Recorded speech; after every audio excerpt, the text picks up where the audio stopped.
What's up, everyone? It's your host, Cheston Smith, with you here for our first Battle of the Best Episode 1 Behind the Mind podcast. I am here with the man, the myth, the Cracker Man legend, Sam. How's it going, everybody? What's up, Sam? Thank you so much for going behind the mind. What do you think of the Behind the Mind studio?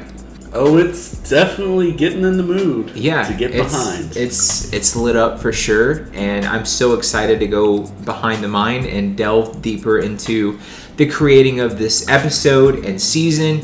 Sam, why don't you tell everyone what your whole purpose is? So I'm going to be asking the questions that you, the viewers of this, would like to know. Right, so we're going to be going over the decisions that was made in the creative process as far as like the twists that we used in the episode, maybe talk about some players and the moves that we've seen in the episode, and also some additional editing things that was done to edit the episode. In case anyone is confused or unaware, this episode and all the episodes were edited by me, and I'm tired. Sam has already watched the episode and he's took plenty of notes. He's here to analyze it for you and ask the questions that you want to know. I'll be explaining the creative decisions behind making the game and also the editing decisions behind the episode. Then we'll be giving away the award for the player of the episode. After that, I'll deep dive with a special cast member from the episode in a segment I like to call 1 year later, discussing where their life is at now, post Battle of the Best. And finally, some deleted scenes, clips that couldn't make it into the episode here just for you to see. And it goes without saying, spoiler alert, if you have not watched this week's episode of Battle of the Best, you're about to be spoiled. 3, 2, 1, let's go behind the mind. Sam, what did you think of the first episode? The first episode, I honestly went into it thinking, how can that day with amongst everything was the culmination of years and months and hours and days of time and effort, how can a single episode do that justice? And I've got to say, it did it justice. Watching the episode, I feel like I was right back there, watching everyone suffer. Yeah, it was a good time, sort of reminiscing from what happened a year ago. We spent, like you said, so much time prepping for that day. We did bring you on board on production later into the production process. I think you joined production a month before the game itself actually started. And I remember telling you the things that was going to happen. And you were like, wait, what? You're going to do this? Wait, you're going to do that? What? And it was just a giant trip for you to hear all these things. And the first day of the game was crazy. There was a lot of things out of the ordinary. A lot of people were suspecting one thing. You get there and boom, it's a totally different thing. A lot of advertisement leading up to the game had to do with voodoo, controlling. And a lot of people thought that that's all it was going to be, was a game just built around voodoo. When in reality, it was a culmination, a mixing of all the previous seasons blending together into one. Do you feel like this first episode gave some callbacks to previous seasons? The first episode you can see the callbacks. You can see how the themes from previous seasons started to creep up to this game for Battle of the Best. Probably the biggest example people will see right away is Mystery Island. Happened at the end of the first night. You gotta love it. The terror of the troll. That was very blatant. Of course, the favorite immunity idol, Fiddlefoot, was there. As well as the twist from the first season I was part of production, Rising Sun and Shadows, the In the Shadows theme. You don't know everything, and we'll let you know when you do need to know. Yeah, I'm sure that was a lot for players coming into the series like Kirk and Taylor to take on. And I'm sure it was overwhelming, not just for them, but for everyone, to have all these twists going on at the same time. A big part of it, it's like a lot of people with Survivor say, it's how you adapt, not how you plan. Your plans can fall through in a matter of seconds your main target may get immunity, or you may hear that your alliance is going behind your back. But how do you adapt to those situations that really are the key to making a good player? So for Kirk and for Taylor, who hadn't played a Survivor Durant game before, and yes, they were aware of how some things had been, but they had never played a Survivor Durant game. For them to come in and adapt to these things as they come speaks to how they are as players. For sure. I'm sure the Survivor Durant home players, they probably knew something was going to be up. They're used to one of those things per game, but to have them all mixing together to form this giant voodoo spell of trolling and In the Shadows and Mystery Island and everything else that happened, even that speaks to their ability as players, that they adapted, and everyone adapted rather quickly from what I saw. Yeah, and I think that kind of goes on to my thought process of creating the season. With it being season 9, Initially, I wanted 9 different twists. Though they might not be happening at the same time, they could interact together or bounce off of each other. I wanted 9 twists. So maybe one round we do Mystery Island. But the next round, maybe we do the Tree of Fate from our 7th game that we've done. It seems like it's going to be a lot, maybe too much.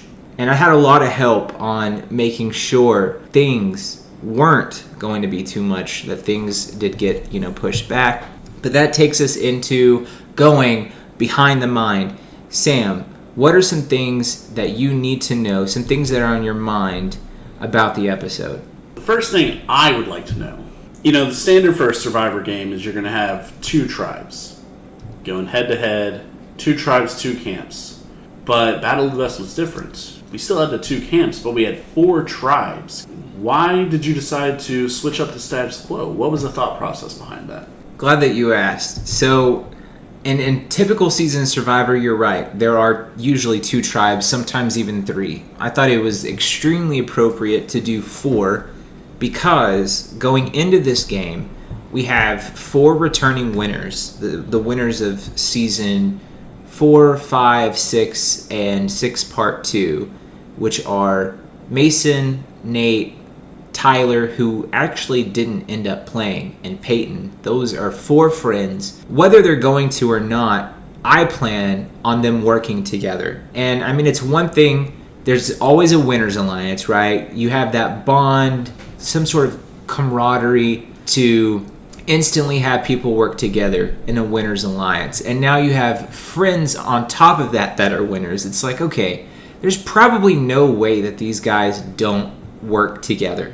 And after going through scenarios of 2 tribe situations and 3 tribe situations, I landed on 4 tribes and how to best separate them to keep friends and previous connections at bay. It is so difficult creating a all-returnee season. You have to keep in mind that whenever you're making a Survivor game, the first thing that you need to ask is, who are my players? So if I was to have a cast of all new players, would it be appropriate to have 4 tribes? No, not necessarily. That's when you have the purity of Survivor, strangers coming together to create their own rules, their own interactions, to create their own dynamics. But we don't have that. And no game of Survivor will have that if there's all returning players. And especially with our small community, there's a ton of friendships, people that see each other every day. So how do I best mix it up? I need to change the format of the game itself to not only start with 4 tribes, but to have a winning camp and a losing camp.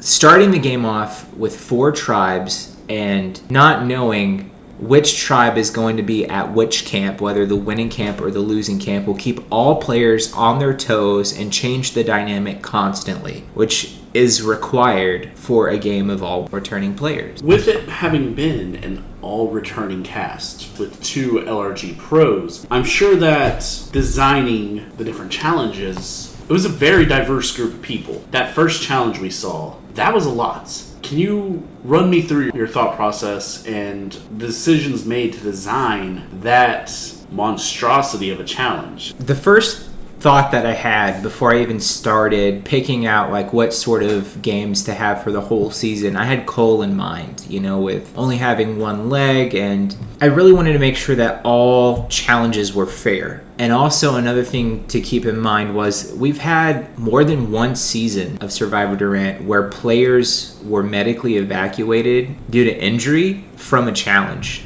And in all of those instances, it was because of contact. Not only did I have to keep Cole in mind for every challenge, I also had to make sure that all of the challenges were non-contact. So how do you do that and also make the challenges brutal? So for the first challenge, my thought process was, okay, we have these 4 tribes. Hopefully the dynamics are as pure as they can possibly be, and that there are people who have never interacted before. And the best way to build camaraderie is to have what I call a gauntlet style challenge. A lot of people refer to it as like a hero challenge, where each player has a hero role. They are doing the one role that they are assigned to. That challenge can be pretty foretelling of how valuable you are on a tribe. You have your assigned role, and if you don't step up to the plate, you probably are going to be going home pretty soon. And the reason why I do this gauntlet challenge, especially with the finish at the end of everyone coming together and achieving a goal, that the group puzzle at the very end,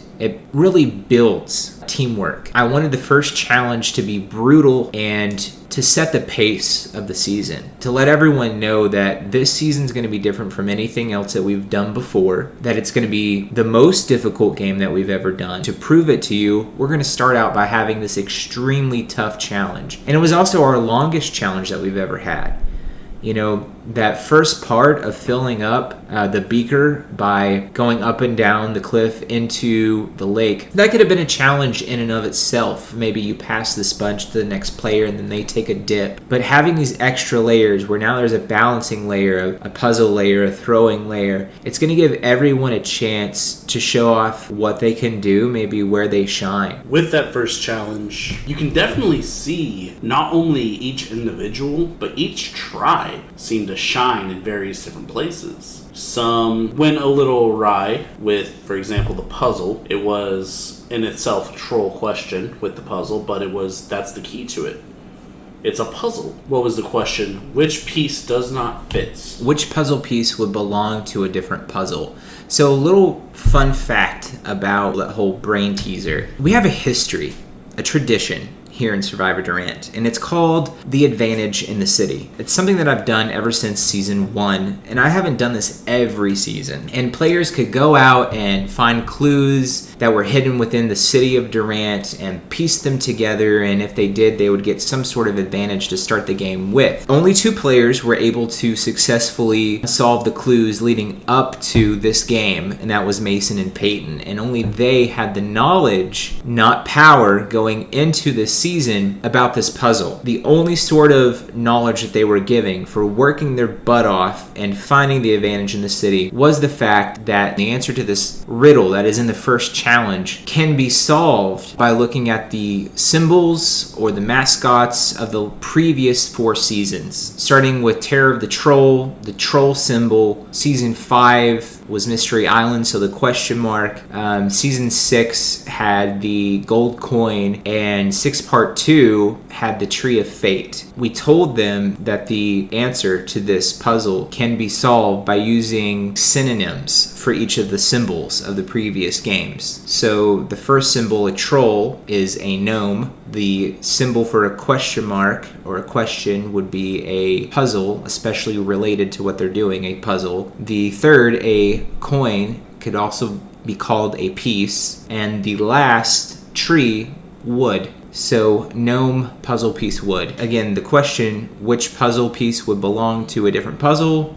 No puzzle piece would. Definitely a bit out of the box thinking there. I remember watching everyone put together the puzzle and then take it apart and then put it back together again, take it apart. I think the 4 who were doing that puzzle can never do that puzzle again. They're just masters at it at this point. Abby going on the balancing, not a single beat missed. Watching Mason hurl hacky sacks at the cans like he was trying to murder their families. And to top it off, having the teams come together after having worked individually this entire challenge, having them come together at the end to build the final puzzle, I do not have first tribal. That was, in my personal opinion, a very key thing for building Team Unity. Was that what you had in mind? I definitely wanted everyone to try to show off what they could do individually, and then end the challenge by everyone coming together and sort of building this tribe morale and this team unity. Because obviously knowing that there's going to be 2 tribes at each camp and someone has to go home, I wanted the tribes to feel a closeness of the people that they just worked with and possibly go against their friends on the other tribe because they just built this sort of team unity by working so hard in a challenge. Maybe now they'll be incentivized to go against their friends because with these strangers, they just sort of built a base of trust. After the challenge's conclusion, we of course let the winning tribe and the losing tribes know their fate. But what was the decision to leave the second and third places in the shadows? Or are we safe? Yeah, I really wanted the players to fight hard in this challenge, even more so than usual. I wanted the players to be incentivized to give it their all out the gate, just in case anyone was holding back for any reason. And nothing incentivizes people more than uncertainty. Like, you know for a fact that if you get first place, you're going to be safe. Now, if I was to start the top of the challenge by saying, if you get second place, you're also safe, people might, be like, well, we got a couple chances to get there. So by only saying first place is safe, everyone's going to be given their hardest, fighting their hardest to make sure they get that first place.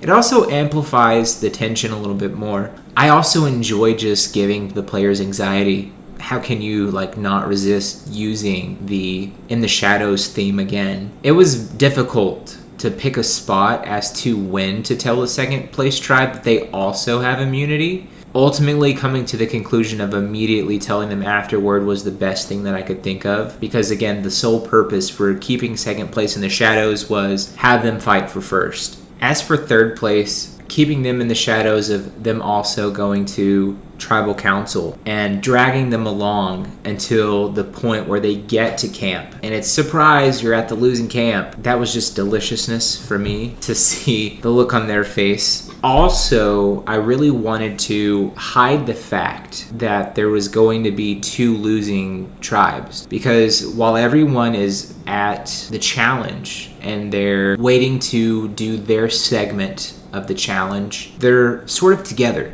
And it's not difficult to talk across tribal lines. Like if someone on the green team wanted to talk to someone on the orange, it isn't that difficult to look over and say, hey. And if at the top of the challenge, if the players were aware that there's going to be 2 losing tribes, what's stopping anyone from throwing the challenge? So I really wanted to make sure that it was in the shadows what their fate was, so that it was all uncertain, people would all be fighting to win, and no one could rig it. After that ended, I think you could definitely see some relief. That was a very good indication of how the 3 days of Battle of the Best would go. After the first challenge, that leads us to the first night. Told them about the fire tokens, the chore tokens. What led to these decisions to include the coconuts, the food tokens, the chore tokens, the fire tokens, the riddle at the well, and what led to, obviously these camps were massive, hiding them, planning it out, figuring out where to put everything. What led to all of these decisions instead of just having a normal, oh, here you go, here's some water if you need it? Yeah, so I really wanted to make sure that the game felt as authentic as possible to a genuine Survivor game, and I know a lot of these guys really wanted that, and I wanted to deliver on that aspect.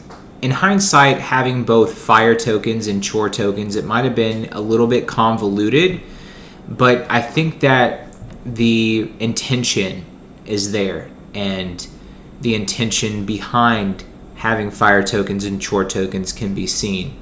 The whole purpose of having riddles at the water well was to replicate going to the water well like you would on the TV show and getting your water from the water well. These riddles, for every time that the players are able to solve a riddle at the water well, they'll receive a chore token to represent them fetching the water. And the coconuts that they that we have hidden, these balloons that we have hidden at the tribe camps. If they can find it and bring it to us, we'll give them the chore token for fetching their food. I wanted the players to do the things that players on the television show would do naturally, but because of the circumstances, they're not going to. So we need to recreate this as best as we possibly can to give them a real, authentic Survivor experience and to have a reward for that, because they're not having a real coconut. They're having a balloon. They can't eat a balloon, but we can give them a chore token so they can cash that chore token in and get crackers. That was the food for the season. Your choice. Peanut butter or cheese. Oh, parched from all the crackers? You can buy water. A chore token, please. And there was some water at the water well, but it wasn't unlimited, and it was going to run out, and it was going to run out fast. But that was the whole point of the season, was I wanted these guys to work for everything. That's why we didn't just give them food. We didn't just give them water. I wanted them to work for everything, because in the television show, they got to work for everything. All they get on the show is a flint, a machete, and a pot. That doesn't cook or eat itself. You got to work to do that. And that's what I was hoping to replicate for these 3 days. And it's hard to do, but it's only 3 days, so they're not going to die. And I wanted it to be a struggle. Even though it was 3 days, these guys were complaining the next morning. Just 12 hours into the game, they were complaining about being so hungry. Oh my gosh. I feel like even though the game was as short as it was, we were able to accomplish the things that I wanted to accomplish to make it feel real and to make them feel like they were working for everything. The thing that I really loved about them working for everything is that it came with a dilemma. I worked so hard to find this coconut or to solve this riddle at the water well. And then the dilemma is, do I use these tokens to replenish myself, or do I use these to advance myself further in the game? Do I buy idol clues? Do I loot someone's body if they have an idol on them? How do I want to use that? The whole reason why I wanted to put riddles at the water well was to give everyone a diversity of how they can achieve fire tokens. You know, some people might excel at riddles and brain power. Other people might be more physical and they can go hunt down the coconuts. So players can achieve getting chore tokens in ways that best utilizes their strengths. That was the point of having a diversity of how you can achieve your chore tokens. You know, Survivor at its core is a social experiment. What will you do when you get all these people together, give them the bare minimum necessary, and run them through these gauntlets of challenges? What will they do? How will they act? We definitely saw that even with a full returning cast. Most of everyone knew each other, were friends with each other. We had a married couple. But one thing that was definitely noticeable was how the two different camps handled things like the water well riddles. Whereas the losing camp would solve it and answer it individually to get their tokens. The winning camp, we had people blurt it out so everyone at their camp heard it and knew the answers and could immediately turn it in as well. Yeah. So you can see, we saw just how different the mood is being at these winning and losing camps. That's a very good point. And it might have to do with where they're at. You know, the winning camp, they're pretty high in morale and they're in a giving mood, so they might want to share. And at the losing camp, it's pretty much fend for yourself. Maybe if you figure out what the water riddle answers are, maybe you only share that with people that are on your tribe. It's a very good observation. With their tree mill getting received and being told that everyone's favorite person, the game master, would be walking at night, there was a question on everyone's mind. 4 of us, 4 of them, 1 person going home. How can anyone decide between flipping for a potential friend or keeping your tribe strong? I think that you're right about a lot of things, but the question on everyone's mind really was, is the game master going to show up? And that last line in Tree Mail, you know, about the game master walks at night, rejoice or beware, it really set the tone of uncertainty, being on edge. If the game master's out there, what do I do if I see him, if I find him? Do I take a chance? What is it going to mean for me? Obviously, you ask him to go get ice cream with you. That's what you do with a cloaked, skeletal-faced man in the middle of the woods. You ask him for ice cream. Only if it's mint chocolate chip. Only if it's mint chocolate chip. But that was the whole point especially of putting that in that little line in Tree Mail, was letting the players know something might happen. Obviously, it didn't happen. The Game Master didn't show up, but they thought that he would. And because of that, it created conversation, it created topic, it put people on edge for the whole night. At the winning camp, a question was posed. Unanimously name one person to send to Mystery Island. And after much less than expected and very little deliberation, Peyton volunteered. He did. To go to Mystery Island. The look of shock upon being told to grab his bag on everyone's faces. Perfect. Little did he know where he was going. So when Peyton arrives at the losing camp, full of questions, will I be safe? Will I be going to council? Will I be voting? And being told, I don't know. I don't know. I don't know. It was like the fear of God was put into him. Yeah. Because here he is, a winner, thrown into the losing camp. A very potential easy target for 8 people who may not want to vote against each other. Right. Who wants to lose a number? But Peyton knew one thing. He and Gabe were going to hunt down the Game Master that night. Yeah. With that being the first major twist in the Mystery Island kind of theme to show up at Battle of the Best, it really sets the tone of uncertainty. So I wanted to basically show the players that they don't know what's going to happen for the whole game. Like, if you think that you've got what's going to happen figured out, you don't. Not only by introducing new concepts like a winning camp and a losing camp and players shifting back and forth and not even knowing who's going to be at your camp, I also had to take that a step further and introduce that into the game. The reason why I did Mystery Island that very first night and for the winning camp was there's already craziness happening at the losing camp. So let's cause some sort of division at the winning camp, the place that has this high morale for winning, and pose the question. You have to unanimously pick one person to go to Mystery Island. Everyone should expect that there should be some sort of prize for going to Mystery Island. So I would think, I guess I thought wrong, in a game full of all returning players who want this so badly that everyone would be fighting at the chance to go to Mystery Island, only to show up to the losing camp and just have that door slam in their face. But I was wrong. No one really wanted to go. And maybe they just wanted to play a safe game. You can't fault them there. Going and doing something like this is a reason to vote someone out. And maybe the players just didn't want to have that reason put on them. Yes, it is very quickly decided that Peyton will go as he volunteers, but he quickly learns you won't get all the answers. Am I safe? When will I be coming back? He even asked something along the lines of, is someone from the losing camp going to go to the winning camp? And then as he got there, players were banking on his vote. Mason saying, we just got the answer to all of our problems. That's what I wanted to cause even more so at the losing camp.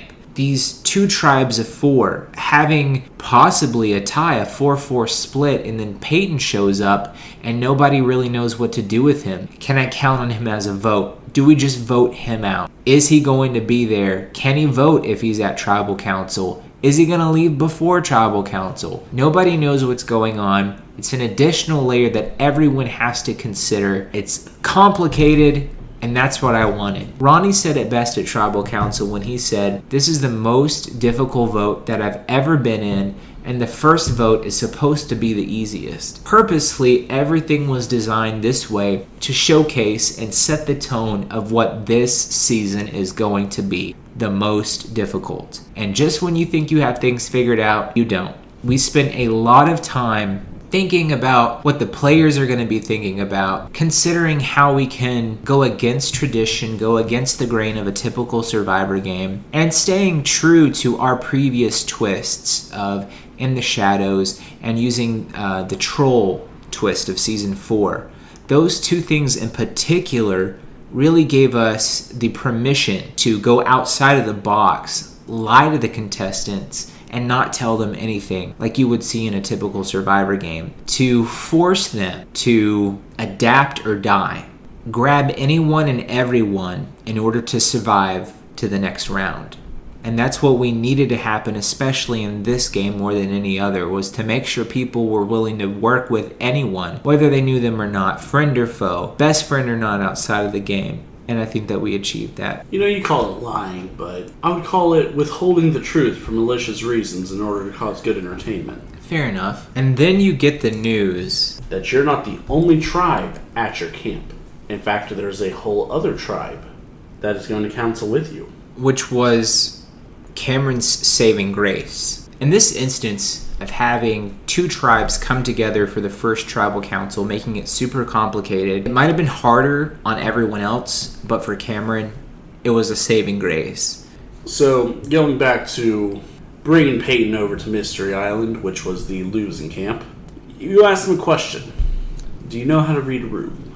I did. I remember asking him that. He had a nice little unknown reward dangled in front of his face if he could read a room. Right. What that entails, we didn't tell him. I think I can, walk in a room and I can tell who's lying. Do I need to walk in and read a room? Yeah, he was kind of confused.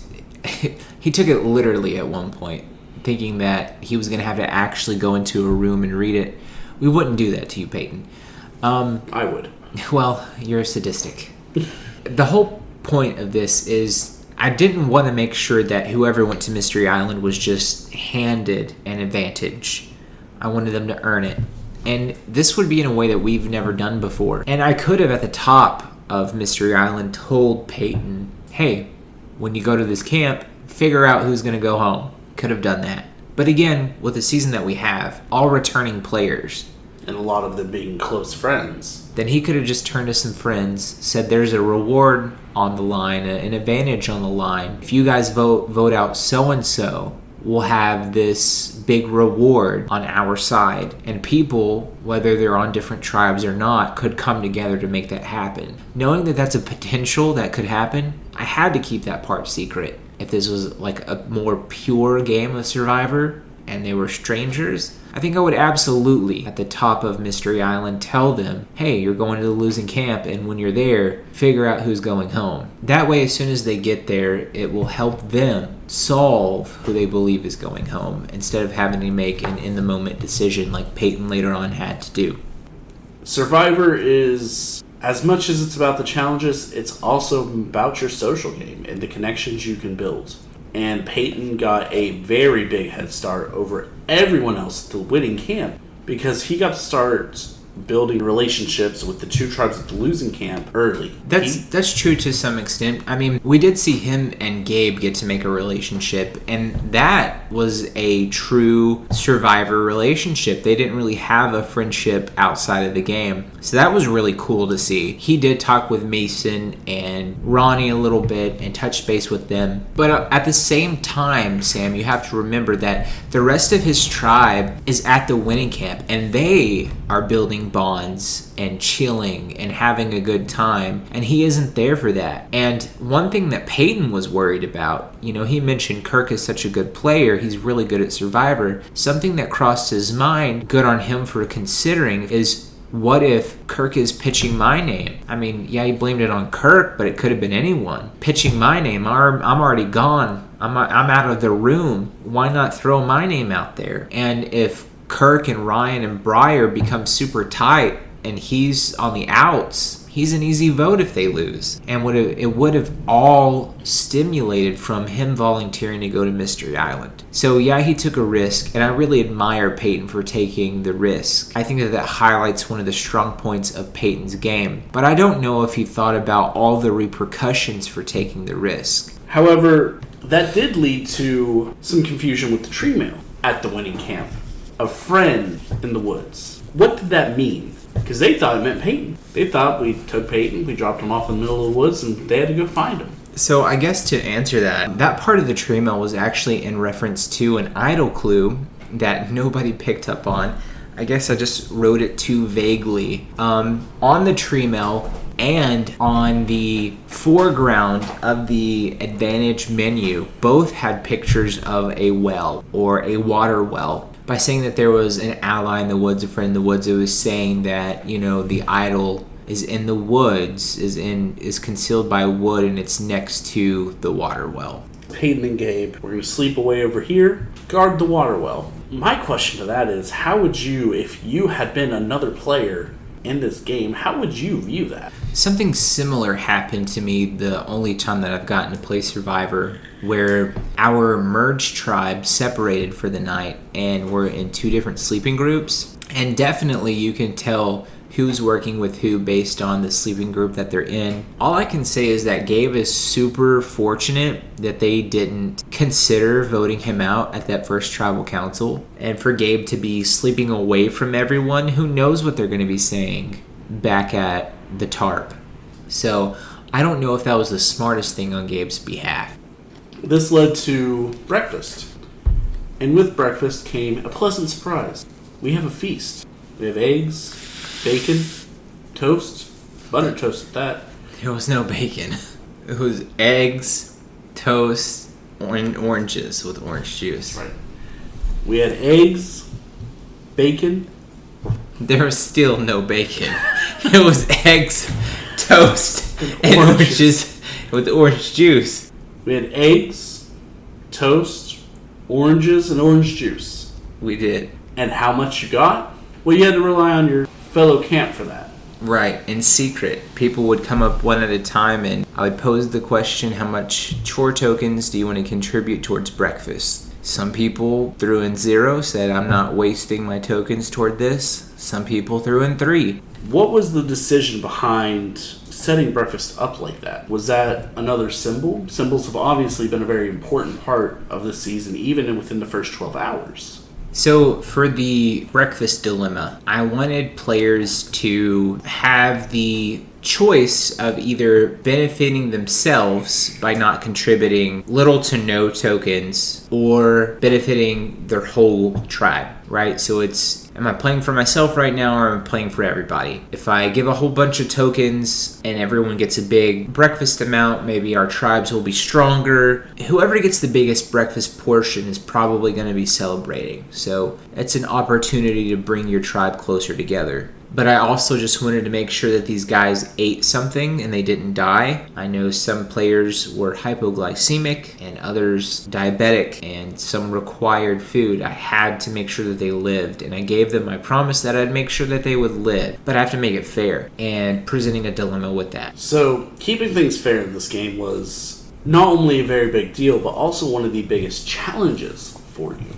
With players that were all from a very diverse walks of life, what were some of the other things used to create a fair but keeping to their needs? One of the things that you could buy for a chore token would be like a bottle of water, or instead you could get like a Capri Sun, things that diabetics would need. And instead of just having that option exclusively for diabetic players, it was open to any player. So diabetic or not, if you wanted a Capri Sun, you could have it. So I had to open that option up to all players, but also making sure diabetics had what they needed in order to survive.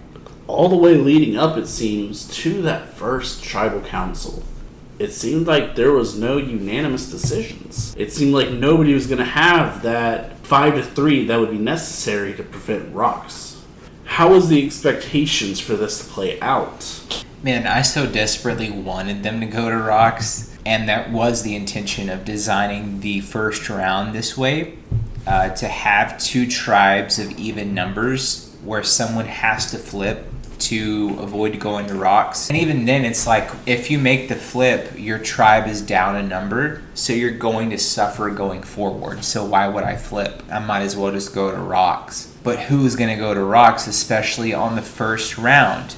Designing the game this way presented a massive dilemma to the players and made it extremely complicated. Ultimately, the players were able to work things out because Cole deemed that his number one ally in the game, Jacus, was, and also the person who he trusted the most, was worth to follow. Maybe Cole was also thinking that that's forever how the tribes are going to be, that he is stuck with the ogre tribe forever, and if they lose again, they're going to protect me and vote out either Gabe or Ronnie next, Who knows if that happens in episode 2 or not. We also don't know what Cole's complete thought process was, other than he trusted Jacobs the most and he wanted to vote with Jacobs. But I think Cole made the play that benefited him the most in his mind and prevented having to go to rocks. But that also puts Cole on the bottom of the Silverback tribe.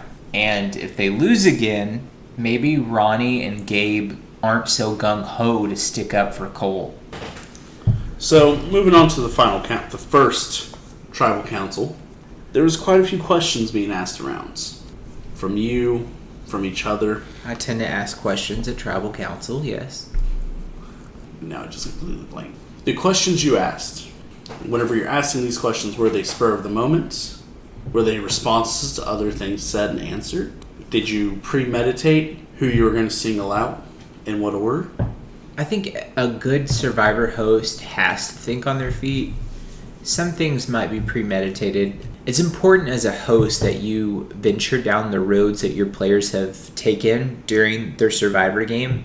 And since this is an all-returnee season, roads that they've taken in previous games and previous relationships that they've made. So some questions, yes, were premeditated, were already thought about, just to highlight things that they've done previously. Also to highlight things that have happened during the round.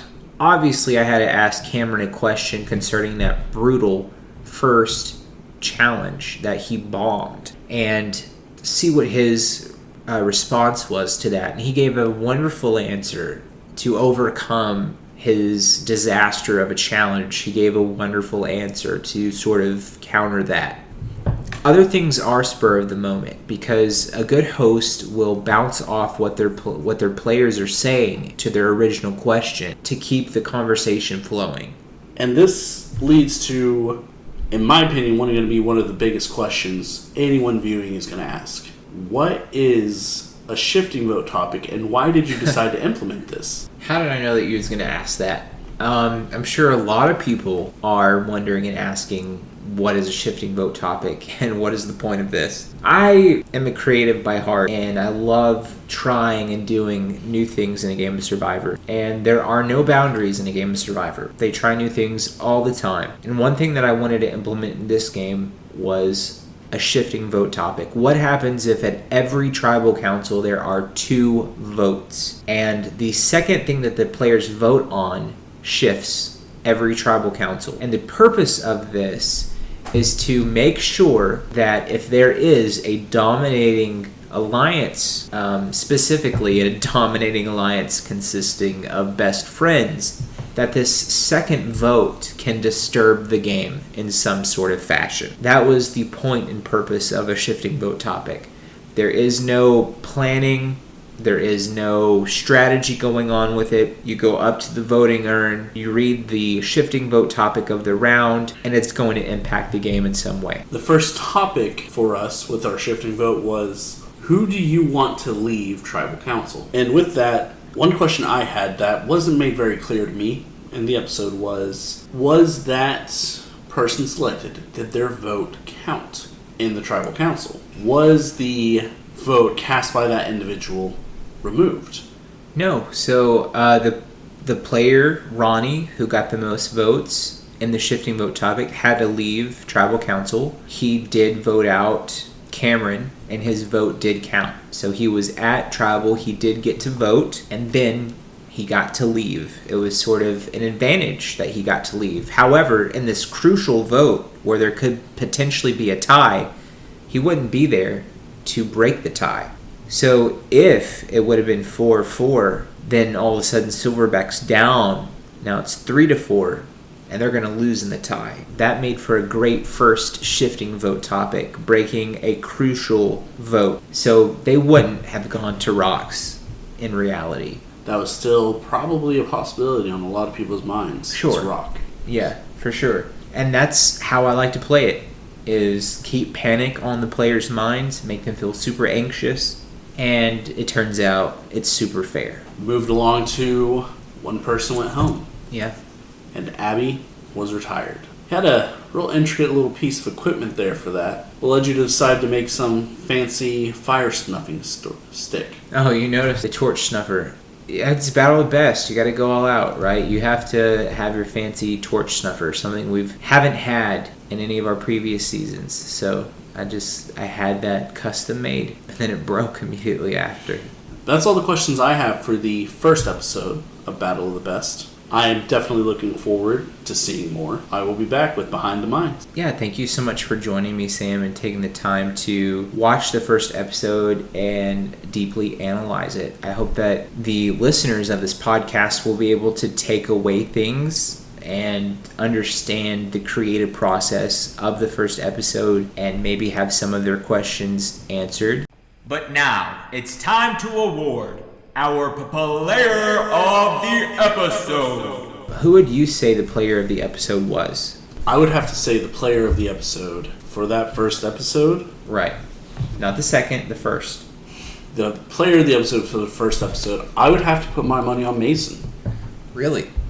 Mason going into it, everyone in Survivor Durant knows Mason. Do they? He's the guy who's played a whole bunch. He's the guy who's helped with production a whole bunch. He's been to BC. Mason plays and knows Survivor. So going into that first night, it could be very easy for somebody with a target the size of the state of Texas on his back to worry. But I feel that Mason kept his calm. He did things properly. He built the relationships necessary to keep his name out of people's mouths. And yes, it got thrown out once, maybe twice, but for the most part, it was all deflected. Not to mention the hacky sack throwing. That was great. That is what caught his team up from Cameron's blunder. So thank you so much again, Sam, for joining us and helping analyze the first episode of Battle of the Best. Now we're going to go into another segment where I go behind the mind with another player. Here we are in the Behind the Mind studios with the 1 year later segment. This time I'm with the one and only Abby Spalla. Hey Abby, thank you so much for being here. It's great to be here. We're glad to have you. Thanks. So it's been a whole year since we've played the Battle of the Best game, and a lot has changed in your life, and the whole point of this segment is to just catch up with you, see where you are in life, and let the viewers know that you're alive. So how are you? What's new in your life? What does it look like right now? I'm doing really well. I've since gotten a different job. I still work with Choctaw. I went from being a resort ambassador to a marketing specialist. It's been a good change. I kind of get both aspects behind the scenes of Choctaw, but also still am very much guest service. So it's a good balance. You have your own desk now, right? I do have my own desk. That's pretty impressive. As soon as I found out that I got the job, I went on Amazon and bought a new keyboard. I bought a new mat to put all my stuff on. So you just Abby'd it up. Oh, I so did. And you're in a serious relationship right now. I am. That's awesome. That's wild. I know. Me in a serious relationship? I'm very happy for you. So Battle of the Best, you were a single woman. And when did this happen? Actually a year ago now, around July, I believe. And then he finally asked me in September, and we're almost on a year now. I'm happy. He makes me happy. And I just didn't think I would be in this position a year later. It's great.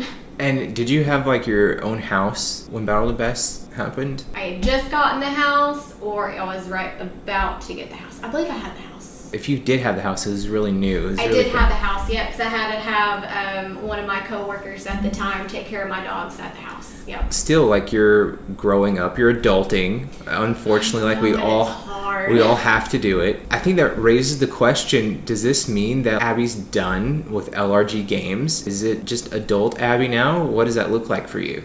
Absolutely not. Well, that's great to hear. So you're willing to go out there and do something again? Yeah. I'm pretty excited. Since playing this game, I've gotten to go to Canada. That was fantastic. Just to see the difference in our countries, was pretty cool. Meeting new people, because all new people. It's definitely different from playing my games here in the Durant area. Also, I've gotten to play in the mole. That was pretty cool. Technically final 3? Yeah. Final 3, yeah. Yeah, you were... Step up from my 4 record. Exactly. Yeah, 3 contestants left, 1 mole, so you did very well that game. It was so much fun. Well, one thing I love about you is that you always have a fantastic attitude that's willing to jump in and do anything. You're super reliable too, so it's like, Abby, we need someone to play. Would you play? You're always like, hell yeah. You are all about jumping in and doing it. And that's an attitude that I love about you. Well, and it's crazy to me when I hear that people drop out, and I'm just like, why? This is something that a lot of people can't say they've done.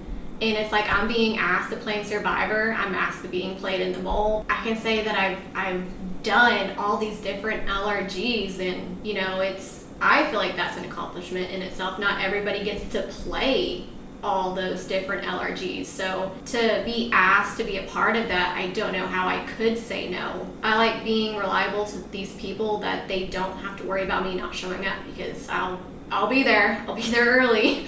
What is it about LRGs that you love so much? Do you just get something out of it that you wouldn't normally be able to explore in your everyday life? Absolutely not. Like, it's so different. You grow up, you're watching these TV channels, you're watching Survivor, you're watching Total Drama Island, you're watching like these survival games, and it's just like, when are you ever gonna get that chance? There's not too many opportunities for people to do that. If someone's presenting that to me, like, absolutely. I would have never thought I would have been able to do something like that. I mean, when you grow up the way that you do, it's like there's these things that you see that you're just like, man, I wish I could do that one day. And then you're given the opportunity and can't pass that up. Yeah. So we're getting some calls in and some comments from our viewers that are live streaming this. I hate you. We have a comment from Definitely Not Ronnie. And he asks, if you were to play an LRG again, what would you do differently and what would you do the same? So I've definitely learned in my past 2 Survivor games that I've played, I'm probably the worst at not communicating, but either communicating too little or communicating too much. Like, say in my Battle of the Best game, I said something that, you know, I didn't think at the time really meant anything, but to somebody it did. It's learning how to read the room better and read the person that you're talking to. Like, if there's someone that takes things seriously, then you have to be completely serious with them, compared to knowing when to crack a joke or to just, you know, be yourself. Yeah. I've learned from my Canada game that I did well in the beginning, and then I slowly just didn't know what to talk about, so I was talking about things that they didn't want to hear, and I didn't realize this. But it being brought to my attention that maybe I was saying some things a little bit too much, you know. Again, it's just having the right amount of what to say, what not to say, or the right circumstances to bring something up. And especially when you have pressure on you, I think that's where, for me, it gets hard, because I feel this pressure. And so I think going into another game, I have to let that go and just be myself. And again, just be very cautious of who I'm talking to and what I'm talking to them about. Yeah. And I will say, I'm really impressed with your ability to read a room. Like, you might not think that you're great at it, and maybe it's hard for you to manage certain conversations, like saying the right things to the right people, but watching your game in Canada, you weren't blindsided when it was you. You could feel it, you knew the vibes that they were giving off, that you were going to be receiving some votes, and so you're very intuitive in that regard, and that's something that you can't teach people. You are able to read when it's you. So let me encourage you in that regard. Abby, thank you so much for being here, for going behind the mind. Now we're going to show some deleted scenes. Oh, no. Yeah. We'll catch you next week with Behind the Mind. Thank you so much. Thank you. And thank you guys for listening and going behind the mind. How you guys feeling about the win? Oh, it felt like a crush. That's how it felt. Yeah. We didn't get first, but we got second, so it's not last. We wanted first, we were close to it, but we're happy with second. It feels good to not be on the chopping block, so that's one little bit of weight lifted off our shoulders, felt like, once we won that. Good, but I mean, appreciate all your hard work. We all did good. Dude, I have no idea, because you saw I wasn't even going as much as other people. I saw people like lapping me at the start. Yeah, but it's not all about lapping. Yeah. I mean, it's all about the pour, I guess. That's what you guys said before I started. Sure, you were like, yeah. make sure that water goes in, don't suck it out. Yeah. It was ironic too, because we were talking about fishing before they even talked about the reward. Like, we were like, that'd be the perfect reward for us Go as fishing. a team. And we don't get it. Go catfishing. And yeah, we didn't get it, but we got second, so maybe we're we're not so deep in the shadows. But Yeah. we'll see. We'll see how it goes. He said like something happens, maybe we get like half a fishing reward. Yeah, maybe so. We got second, so Puzzles? we feel really bad for the Sam, or not Sam, Cameron, that's working on the puzzle still. I feel bad for him. You don't want to see that for anyone that's having to struggle on it, whether it's physical or mental. You don't want to see people failing like that. It's tough to watch. An automatic vote against you at council. But you can pay to move it. How do you get it? So when we got it, it was, I don't remember how the first person got it, but then when somebody's voted out, that person gets to pick who it goes to. Okay. Did you read that? Hold on. I still didn't. I'm just gonna wait till y'all get done. You must buy before going to tribal council, and only if you're going to tribal. Name a player. That player is cursed. If the chosen player votes for you at tribal, their vote will secretly become a vote against themselves. What? Voodoo curse. This is like some Jujutsu Kaisen stuff. Name a player. That player's curse. Sam had to go back up. Oh my gosh. Sam is Cleanse curses. Okay, so you can cleanse yourself. Will secretly become a vote against them. Oh, I got it. So it's like, But it's before tribal, and only if you're going. It's still before. but they have to vote against you. What the hell is a super fire token? It can be any one. It can be any one thing, Mason. Come on. No, auto clue. Hey, yeah. What are these? Drink of choice. Ew. Food. Peanut butter. Crackers. Oh, that looks good. If you complete 100 crunches, you will each receive a chore token. You must have a member of production to witness. A tribe can only complete this challenge once. There is no time limit. We can't right now. All right, Peyton, welcome to Mystery Island, aka the losing camp. Enjoy your stay. Okay. Morning to do that. I got time. Well, if I'm not a Let me part see of the something. tribe, I guess I'm not going. Oh wait, we can do it. I got time. All right, let's go. Who's all of our green? Green tea. I think we're all here. Let's do 50 and 50. Yeah, what, do what, 25 each? Yeah, we gotta do 25. Hey, I'll support y'all. I'll hold the flashlight I'll out go for until I you. can't. Peyton, can you hold Hey, I'll go until I Great can't member go. camp. What are we Are all? we doing 25? I'm We all just gonna go at I'm once? just gonna go so I can't go. Then he's gonna take off Oh, and you still got keep him. going, and then You you'll got stick off once he stops, and then if you need to stop, I'll be ready to go. Isn't it collectively though? There's So- one. Oh, As it well, is this is too. broken glass. I don't want I'm something. gonna do my 25. Lock your feet with mine. I'll do mine at the same time. 6.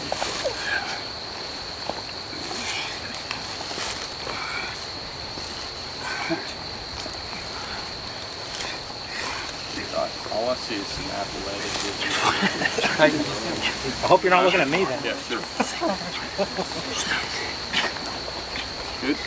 Whoever would volunteer. Yeah, it was whoever. No one wanted to volunteer, Damn, so I way to just went step ahead up. and did it. At first he said it was going to Mystery Island, and I was like, crap, I'm gonna be staying by myself. in Oh, the that would woods. suck. That would be terrible the first night. I haven't went to travel yet, have y'all? No, it's in the morning. We're not going until in the morning, so we've been told. I have a feeling that you're not By the end of it, I was like, like where's the water? part of our vote. That you're probably just observing. I might just be observing. Yeah. You could be voting though. Who knows? I don't know. We'll see. We'll see when it comes. So. They didn't. I They guess didn't y'all tell said you. the morning. They didn't time tell then, you one huh? way or the other. They just No. said you were staying the night. In the Staying the dark. night. That You may not did even he tell- go Did you tell y'all about like the game master? No, Yeah, what's up with walks that? or coming whatever? through the Oh, woods. yeah, that The one. walks. Yeah. I didn't. I was like about to. I'm Well, about to meet. You with the could. game master. You could be like. Bigfoot. You,